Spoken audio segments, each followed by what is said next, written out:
首先咧，我對教育局頭先嘅説法就係、即係你哋單純從教育局教育嘅出發啦，明嘅。不過其實我一樣嘢唔明嘅就係、當日我哋咧同漢基搞呢個強制校巴嗰陣咧，其實教育局係知識嘅，亦都應該明白我哋社區面對緊呢一個困難嘅問題。我唔係特別針對漢基，因為你今日批呢個新校舍，就算唔係漢基做，第二個做一樣會加劇我哋呢個交通問題嘅。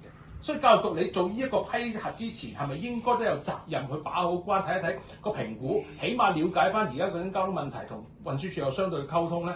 而家批咗出嚟，漢基攞咗標，咁漢基做啦，梗係多300個位。嗱，阿軒生你都喺漢基咁多年啦，有強制校巴之後，交通係好咗，我哋大家有眼見嘅，居民都知識嘅，但係我哋而家係啱啱處於一個平衡點啫。平衡點意思即係話，你多翻300個學生，你咪又多翻200架車咯。我唔多啦，我當你多翻100架車啦。咁你個塞車咪又再加劇翻咯。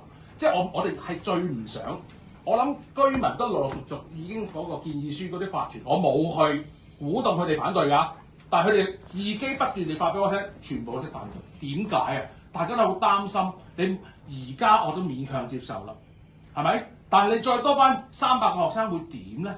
大家 unknown 啊，冇底啊，所以你呢個交通評估，據我個知識啊，丁 Sir 佢哋係未做嘅，而家嗰個顧問公司做緊嘅，係咪咁意思啊？未做噶嘛，所以你哋一定要話到俾人哋聽，你加咗之後對個社區係冇影響，你有乜嘢？其實我有10個問題要問㗎，30秒唔知問啦嚇。我哋翻唔係，咁問題你個新校舍嘅設計冇辦法令到你個流嘅車個流嘅流轉係可以加速咗，或者令到唔會而家咁樣。